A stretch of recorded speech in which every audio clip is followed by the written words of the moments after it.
What were the operational challenges that made you think about maybe we should look for another solution? Right. So we're a small business, right around 100 employees, and we've always had our own maintenance shop to kind of maintain our fleet of trucks.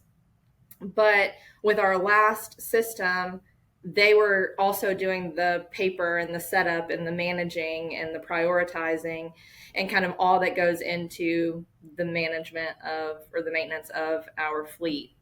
So ToolSense, the real draw to me was the fact the QR codes have been a game changer for us. And now our employees can do their pre and post trip inspections for a forklift and our fleet of trucks, and then they can submit those work orders, and that allows our maintenance team to prioritize from the very beginning.